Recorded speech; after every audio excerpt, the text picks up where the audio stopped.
Teddy. Okay, is that good? Are you going to sit with me? Hi everyone, welcome to Pauline's place. I've been fixing up this teddy bear with his little red jacket, his rather worn scarf, and his one leg. Okay, you see that? It's not my teddy, it belongs to Stan. But I wanted you to see it. This overloved, very worn teddy with a long history. Because the person I want to talk about, when she came to this house, she always wanted to put another leg on the teddy bear. But Stan found the teddy like that and he wanted to keep it, but she could never understand it. She just wanted to fix the teddy up, make it beautiful for Stan. Her name is Jessie, and have a look at her picture at 88 years of age. That's Jessie Hamilton, and she is an identical twin. And she died a few days ago.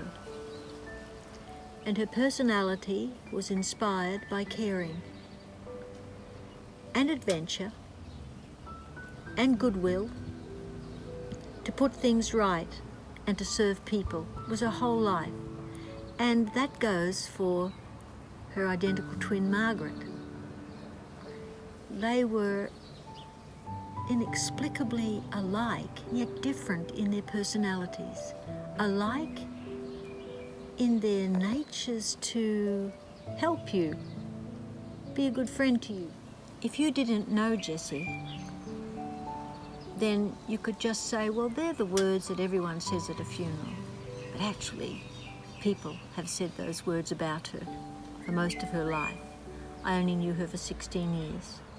But at a funeral in her church, the St. Helier's Church, so many of her relatives and her friends spoke in the same way about her, who'd known her since she was a child. Now, you know what I think? That when you say goodbye to a life like that, it's a chance to look at your own life and to say, what are my gifts and how can I share them more with people? And what are the gifts in my personality that are worth sharing and developing? And what are the things that I could easily let go? Well, I found in my book of creeds, and most ministers have them, but other people do, I think this epitomizes Jessie. I'll just read it to you.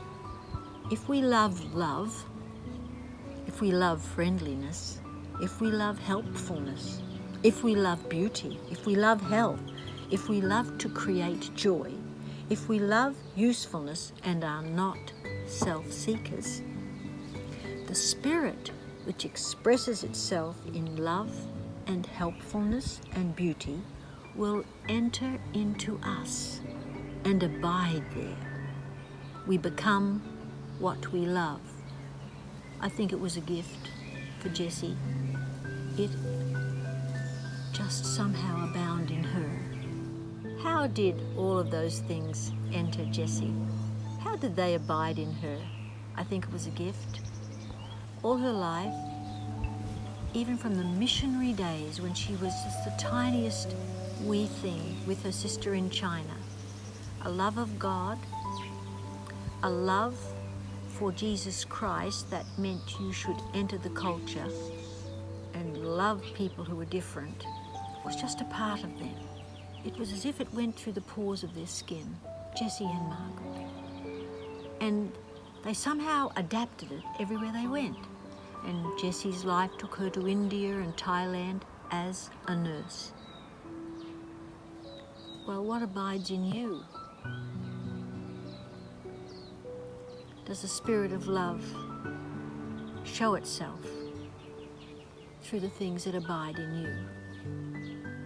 I'm interested in that, because what abides in us means these are the things that we've come to love. Well, Jessie inspired me, and you can't say Jessie without Margaret. But you know, now that Jessie's dead, the identical twin Margaret has to think about how she will live just as herself. We all have to do that. So my message is to encourage you, and thank you for letting me share about Jessie and Margaret. But I just feel to thank God for Jessie's life is an important thing to do, and I share it with you because somewhere in your life you've lost someone you loved dearly, and you don't want to lose the essence and the spirit of what was so much abiding in them. Maybe it's time you recognised it in yourself. I'll see you tomorrow because I'm going to go to where Jessie is buried.